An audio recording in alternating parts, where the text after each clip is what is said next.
Am I the a-hole for not forgiving my sister for crashing my car?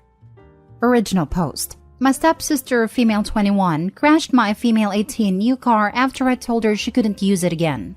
My stepsister, we'll call Paula, had 2 cars. Both she got from her dad and my mom, and she destroyed both of them within months of getting them. My mom and her dad got married when I was 11 after my dad died 3 years prior. I had a hard time accepting her dad and her, but in the end, I got used to it, and we have a solid relationship, or at least her dad and me. Paula got her first car when she was 17 just after she got her license. It was an older Audi she got from her dad. It wasn't the nicest car, but a good start.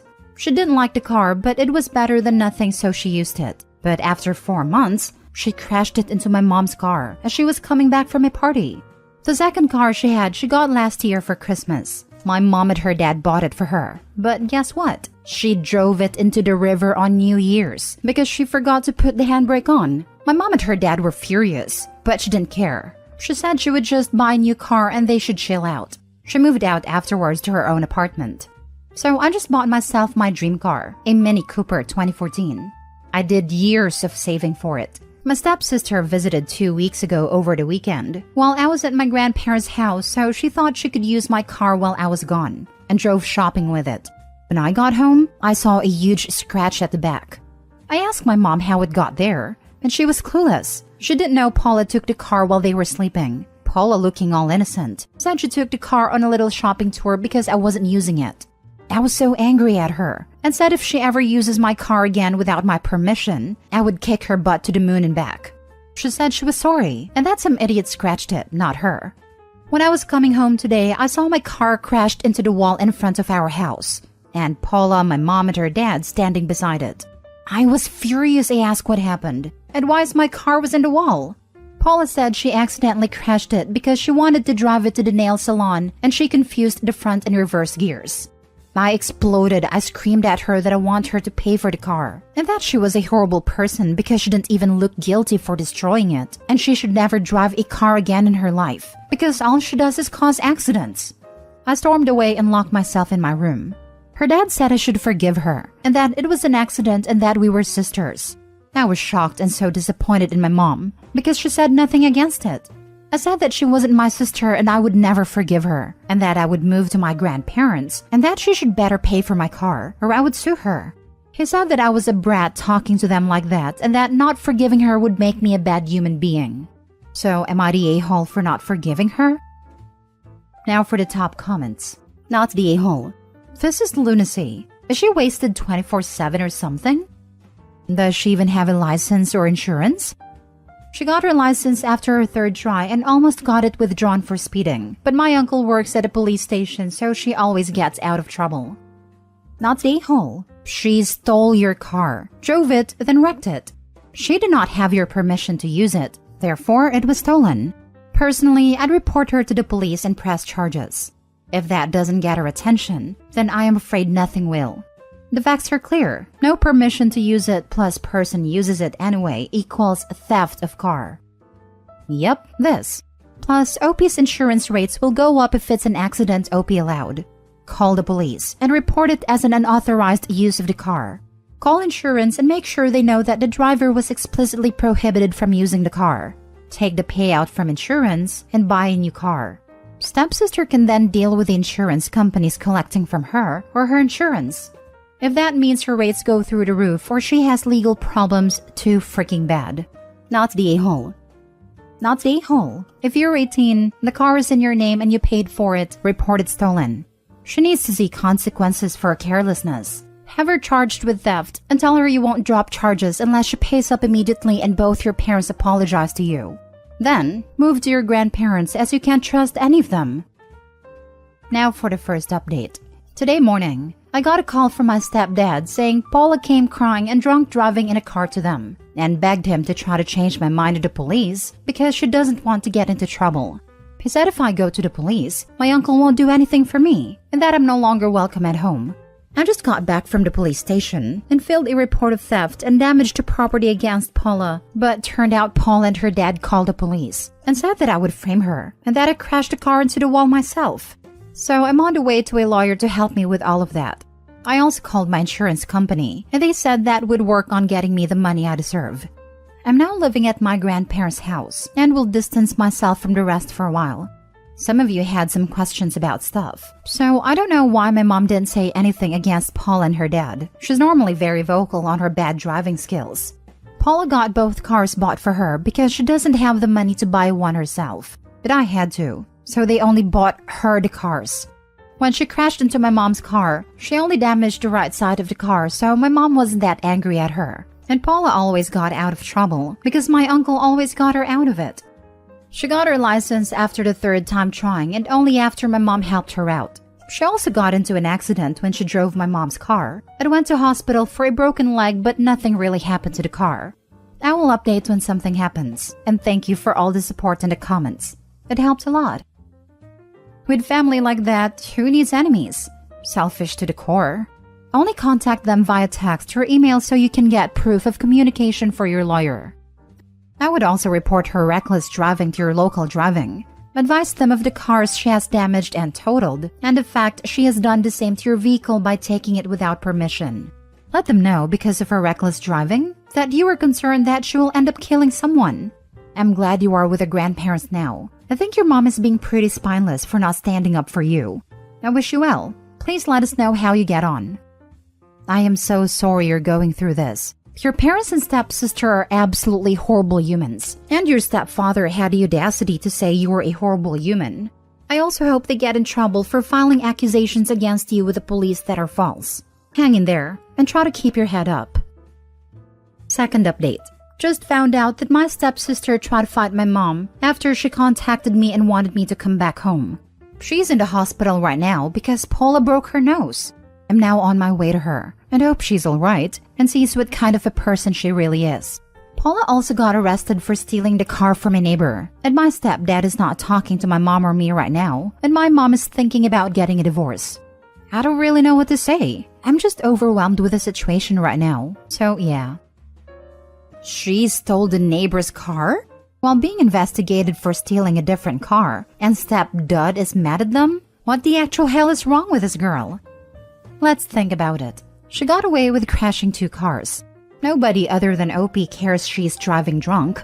She thinks she literally has cops wrapped around her finger. So yes, it is not hard to believe she thinks she can add thefts to this chain of mess. She never had any reason to restrain herself. That helpful family, that sweet uncle, is literally pushing this lady and anyone around her to death. Good cop records won't help you if you are having eternal sleep underground, or you can't move your fingers anymore. She could also have some kind of personality disorder. She has 0 impulse control. I mean, breaking mom's nose after she supported her for so long? Stealing and crashing car after car? Continuing to drive drunk when any sane person would have stopped after the first crash? What kind of a dumbass would take a neighbor's car? Same dumbass that would wreck 3 cars and not consider that maybe she should change her habits. Really though, seems like alcohol or substance abuse may be a factor. Opie mentioned that she drove drunk to her parents. What are the odds she had been not sober the other times too? Being drunk or high would explain why she'd be dumb enough to steal a neighbor's car.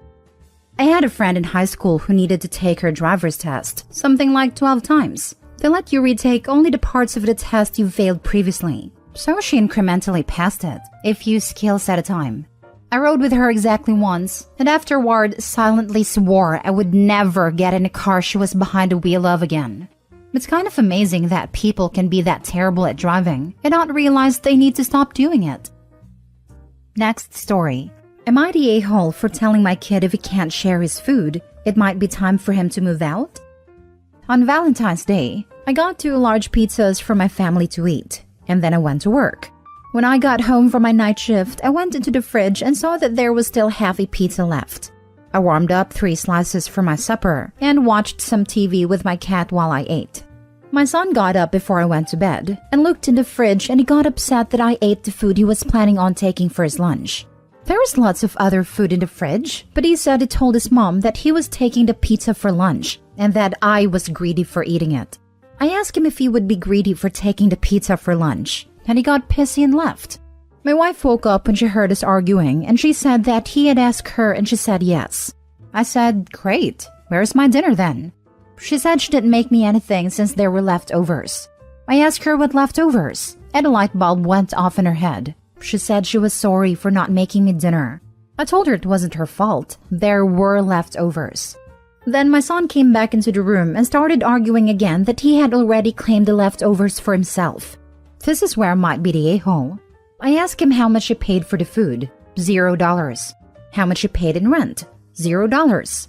Utilities. $0. We are letting him live here so he can save money while he's in college. But I'm sick of this entitled little jerk-off. So I told him if he had a problem with me eating his leftovers, maybe he should move out so he can have his food safely stored away from me. My wife says I'm taking it too far, but he backed down pretty quick and said no, and that he was sorry for saying anything. My wife says I'm being an a-hole for scaring him with kicking him out over some leftover pizza. But I'm not. I'm making sure he knows the best way to keep food that I paid for safe from me is to live elsewhere and buy your own food. Now for the top comments. Not the a-hole. Reading the comments, he is 22. He is living at home rent-free. He isn't contributing to the household budget, and he thinks he can claim food you paid for. Unless you took it out of his lunch bag, you are not the a-hole. Info, does he have a job? He has a job. We are letting him stay here so he can save money. We are even paying for his college. He doesn't help out with anything except chores around the house. Not wrong that there's a little whiff of entitlement, but he seemed pretty straightened out after you pointed out costs here. But is your wife a bit of an enabler? She seems to jump to giving him his way in all of this. His leftovers? Leftovers are only leftovers when everyone has had their share for the meal. Your retort to him about what bills he pays in the house is pretty spot on. That's something any parent I know would say. Sucks being on the receiving end of that quip, but it is valid. Your wife sounds like an enabler, and is just as selfish as your son if she allows him to claim a half pizza for his lunch after you went without. He does sound like a turd. Sorry you have to deal with him. Not the a-hole. Exactly this. It's not leftovers if everyone hasn't eaten. It's still dinner. This is how my 4-year-old may behave if we eat the last strawberry he's saving in the fridge. Even then I feel I need to gently teach him to be considerate. OP, not the a-hole. Last story. Am I the a-hole for telling my wife I will stop gambling when she stops buying art supplies? My wife, 29 female, and I, 28 male, have been married for 3 years. We are currently saving up to buy our first house. We started saving about a year ago and are hoping to buy a home this summer if the market in our area adjusts in a beneficial direction. We are already pre-qualified with a lender and are closing in on our goal amount for the down payment. Once a month, I will go to a nearby casino and spend some time gambling. I do the same thing every time I go. I put $200 in one pocket and use that for gambling, and anything I win goes into a different pocket. Once the $200 is gone, I leave with whatever money I have in the other pocket. I usually just sit at a $5 blackjack table, since that's the game I enjoy the most. And if I just make minimum $5 bets, I can play for a couple hours and call it a night. Most nights I end up around even. But sometimes I lose $100 to $150, and a few times I've come home with an extra $200 to $300. I never, ever take out more than the $200 I allow myself to start with. And if I come home with winnings, that money goes directly to the house fund. My wife, on the other hand, is an artist and spends a lot of her free time painting and drawing. She has a very large collection of paint and other supplies, and spends a lot of money on her supplies and equipment. She will sometimes sell a painting or drawing to friends or family, but she mostly just does it for her own enjoyment and relaxation. She doesn't do commissions or anything that would make money off her art. This past weekend, I was going to go to the casino, but my wife stopped me before I left. She said I shouldn't be going to the casino and throwing money away when we are trying to save for a house. I told her that I don't see how me going to the casino once a month for $200 is any different than her buying new art supplies. I gestured towards a box of new art supplies my wife had just gotten and asked her how much all of it cost. She didn't answer that and said that it's different because art is a hobby for her and gambling could lead to addiction. I reminded her of my system and that I never stray from it. I told her I just do this because I enjoy it, like a hobby, and that anything I come home with goes into the house fund anyway. She said if I had just taken all the money I spent at the casino, we could already be at our goal by now. And I told her I could say the same thing about her art supplies. I told her I will make a deal with her. I will stop going to the casino if she can go 2 full months without buying new art supplies and only using the things she already has.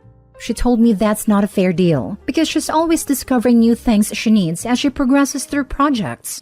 I told her in that case I'll be home from the casino in a few hours. She got mad at me and told me I'm being a selfish jerk and for caring more about gambling than getting a house. I left instead of fighting with her. Ended up coming home up $150. Not the a-hole. This is your hobby. You have a set limit, it's once a month. Sounds reasonable. Agreed. Gambling can be an addiction, but it sounds like it's just something you enjoy doing and have control over. Anything can be an addiction. Just because gambling is a problematic one for lots of people doesn't mean you can't enjoy it. As long as you're being responsible and you get enjoyment out of it, and occasionally even make money, then definitely not the a-hole. Your wife has to accept that your hobby is somewhat unorthodox, but you derive pleasure from it, and she shouldn't try to stop you unless you start changing the rules. As in going once a week, or upping your $200 limit to $400, or going for broke like no savings pocket every time. Not the a-hole. I'm not a big fan of gambling either, but you have a very reasonable set of boundaries. It's a hobby. As long as you stick to your boundaries, you'll be fine. Admittedly, I also have a craft supply problem myself. I think you should probably sit down together and make a budget in which both of you set aside an equal amount of fun money that you can individually use on your chosen hobbies. Whatever those hobbies are, the other person doesn't get to pass judgment on what you do with it, so long as you keep to that budget. I'm honestly very impressed that OP's so disciplined. I was expecting this to be more of an addiction, but it's very much a hobby for them, not the a-hole.